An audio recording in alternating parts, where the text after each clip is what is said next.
Quels fruits et légumes sont à consommer cet été pour rester bien hydraté?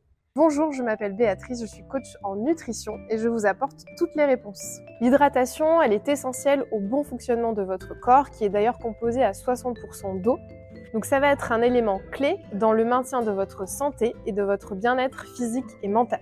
Donc l'eau, elle va intervenir dans la régulation de votre température. Donc c'est d'ailleurs grâce à la transpiration qu'on va évacuer la chaleur. Notre corps, il a besoin d'être hydraté aussi pour la santé de nos organes, pour nos performances physiques, pour nos performances mentales. Notre corps a besoin d'être hydraté pour la prévention des maladies. Et enfin, l'eau a un rôle indispensable dans la santé de notre peau. Elle va la rendre plus souple, elle va éviter les phénomènes d'irritation et de sécheresse.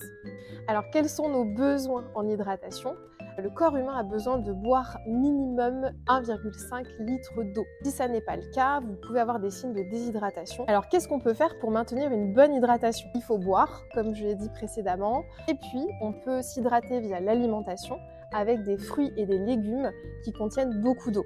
Donc pour la saison, on a en légumes des concombres, des tomates, des poivrons, on a des radis, on a de la courgette et on a le céleri et la laitue. Ces légumes, ils sont composés entre 92 et 96% d'eau. Puis on peut aussi varier, par exemple mariner les concombres, faire des bâtonnets de céleri à l'apéro avec du houmous, mettre de la laitue aussi dans des wraps frais. Et en fruits, donc qu'est-ce qu'on a? On a ceux qui sont le plus gorgés d'eau, c'est le pastèque, le melon, les fraises et la pêche.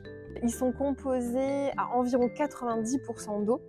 Donc ils ont l'avantage déjà de bien vous hydrater, mais aussi d'être rafraîchissants l'été. Donc ces fruits, on peut les consommer sous forme de salade de fruits, on peut en consommer le matin, au petit déjeuner, aussi en dehors des repas, en collation. Puis aussi vous pouvez faire une boisson rafraîchissante, tout simplement, en infusant des fraises et de la pêche dans de l'eau.